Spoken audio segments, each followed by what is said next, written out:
ನೋಡಿ ಮತ್ತೊಂದು ಕಡೆ ಮಾಜಿ ಕ್ರಿಕೆಟಿಗರಿಂದ ಕಿಡಿ ವ್ಯಕ್ತವಾಗ್ತಾ ಇದೆ. ಅಂದರೆ ಎಸಿಸಿ ಅಧ್ಯಕ್ಷರ ವಿರುದ್ಧ ಪಾಕ್ ಮಾಜಿ ಆಟಗಾರರಿಂದಲೇ ಕಿಡಿ. ಎಸಿಸಿ ಅಧ್ಯಕ್ಷ ಮೊಹಸಿನ್ ನಖ್ವಿ ರಾಜೀನಾಮೆಗೆ ಆಗ್ರಹಿಸಿದ್ದಾರೆ.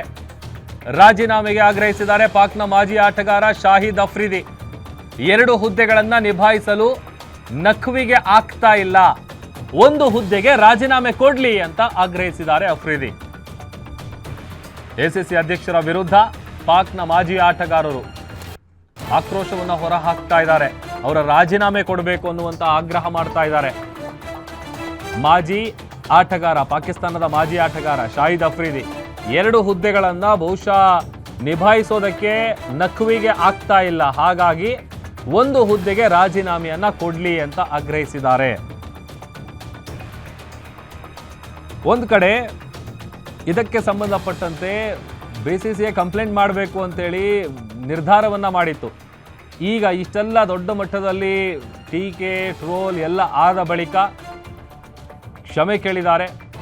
ಮತ್ತೊಂದು ಕಡೆ ಆಗ್ತಾ ಇರುವಂಥ ಬೆಳವಣಿಗೆ ಅಂತ ಅಂದರೆ ನಖ್ವಿ ರಾಜೀನಾಮೆಗೆ ಆಗ್ರಹ ಕೇಳಿಬರ್ತಾ ಇದೆ.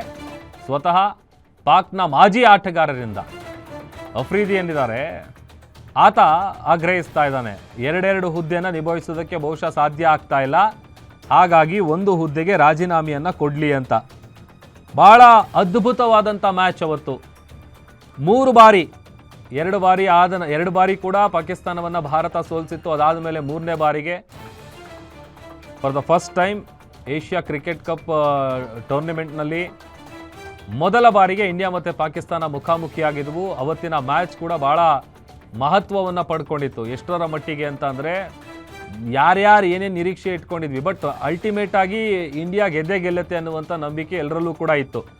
ಬಟ್ ಆ ಮ್ಯಾಚ್ ಗೆದ್ದಾದ ಮೇಲೆ ಹಿಂದೆ ಇದ್ದಂಥ ಒಂದು ಸಂಪ್ರದಾಯ ಏನಿತ್ತು, ಒಂದು ಮ್ಯಾಚ್ ಆದಮೇಲೆ ಪರಸ್ಪರ ಯಾರೇ ಗೆಲ್ಲಿ ಯಾರೇ ಸೋಲ್ಲಿ ಹ್ಯಾಂಡ್ ಶೇಕ್ ಮಾಡೋದು, ಮಾತನಾಡಿಸೋದು, ಟ್ರೋಫಿಗಳನ್ನು ಸ್ವೀಕರಿಸೋದು, ಸೆಲೆಬ್ರೇಟಲ್ಲಿ ಭಾಗಿಯಾಗೋದು, ಇದ್ಯಾವುದಕ್ಕೂ ಕೂಡ ಈ ಬಾರಿ ನಡೆದಂತಹ ಮ್ಯಾಚ್ಗೆ ಆ ಥರದ ಕ್ಷಣಗಳು ಕಾಣಸಿಗಲಿಲ್ಲ. ಅದಕ್ಕೆ one of the reason, Pahalgam ದಾಳಿ ಆದ ನಂತರದಲ್ಲಿ ಮೊದಲ ಬಾರಿಗೆ ಪಾಕಿಸ್ತಾನದ ವಿರುದ್ಧ ಮ್ಯಾಚ್ ಆಡಿದಂಥ ಸಂದರ್ಭದಲ್ಲಿ ಕ್ಯಾಪ್ಟನ್ ಸೂರ್ಯಕುಮಾರ್ ಅವರು ಈ ಒಂದು ಗೆಲುವನ್ನು ಪಹಲ್ಗಾಮ್ ಸಂತ್ರಸ್ತರಿಗೆ ಅರ್ಪಿಸ್ತೀವಿ, ಯೋಧರಿಗೆ ಅರ್ಪಿಸ್ತೀವಿ ಅಂತ ಹೇಳಿದರು. ಅದಾದ ಮೇಲೆ ಯಾವ ಥರ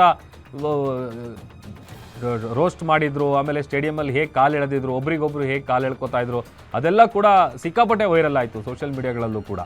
ಬಟ್ ಫೈನಲ್ ಮ್ಯಾಚಲ್ಲಿ ಆದಂಥ ಬೆಳವಣಿಗೆ ಇದೆಯಲ್ಲ, ಅದು ಮ್ಯಾಚ್ ಗೆದ್ದ ನಂತರದಲ್ಲಿ ಆದಂತಹ ಬೆಳವಣಿಗೆ. ಅದು ಒಂದು ಕಡೆ ವಿವಾದ ಎಲ್ಲ ಸೃಷ್ಟಿ ಆದ ನಂತರದಲ್ಲಿ ಒಂದು ಕಡೆ ನಖ್ವಿ ಕ್ಷಮೆ ಕೇಳಿದ್ದಾರೆ, ಮತ್ತೊಂದು ಕಡೆ ಈಗ ನಖ್ವಿ ವಿರುದ್ಧ ಮಾಜಿ ಪಾಕಿಸ್ತಾನದ ಆಟಗಾರರು ಕಿಡಿಕಾರ್ತಾ ಇದ್ದಾರೆ. ಕ್ಷಮೆ ಕೇಳಿದ ನಂತರದಲ್ಲಿ ಈಗ ಅವರಿಗೆ 2 ಹುದ್ದೆ ಇದೆಯಲ್ಲ, 2 ಹುದ್ದೆಯಲ್ಲಿ ನಿಭಾಯಿಸೋಕ್ಕಾಗ್ತಾ ಇಲ್ಲ. ಆಮೇಲೆ ನಖ್ವಿ ಅವ್ರ ಕಡೆಯಿಂದ ಟ್ರೋಫಿಯನ್ನು ಸ್ವೀಕರಿಸೋದು ಇನ್ಫ್ಯಾಕ್ಟ್ ನಮ್ಮ ಪ್ಲೇಯರ್ಸ್ಗಳಿಗೂ ಕೂಡ ಇಷ್ಟ ಇರಲಿಲ್ಲ. ಯಾಕಂತಂದರೆ ಪಾಕಿಸ್ತಾನ ಸರ್ಕಾರದ ಆಂತರಿಕ ವ್ಯವಹಾರಗಳ ಸಚಿವರಾಗಿರೋದು ಇದಕ್ಕೆ ರೀಸನ್ ಆಗಿತ್ತು. ಇದರ ಜೊತೆಗೆ ಪಾಕಿಸ್ತಾನ ಕ್ರಿಕೆಟ್ ಮಂಡಳಿ ಹಾಗೂ ಏಷ್ಯನ್ ಕ್ರಿಕೆಟ್ ಕೌನ್ಸಿಲ್ನ ಮುಖ್ಯಸ್ಥರಾಗಿ ಕಾರ್ಯನಿರ್ವಹಿಸ್ತಾ ಇದ್ದಾರೆ. ಹೀಗಾಗಿ ಟೀಮ್ ಇಂಡಿಯಾ ಪಾಕ್ ವ್ಯಕ್ತಿಯಿಂದ ಆ ಒಂದು ಕಪ್ಪನ್ನು, ಟ್ರೋಫಿಯನ್ನು ಸ್ವೀಕರಿಸೋದಕ್ಕೆ ನಿರಾಕರಿಸಿತ್ತು.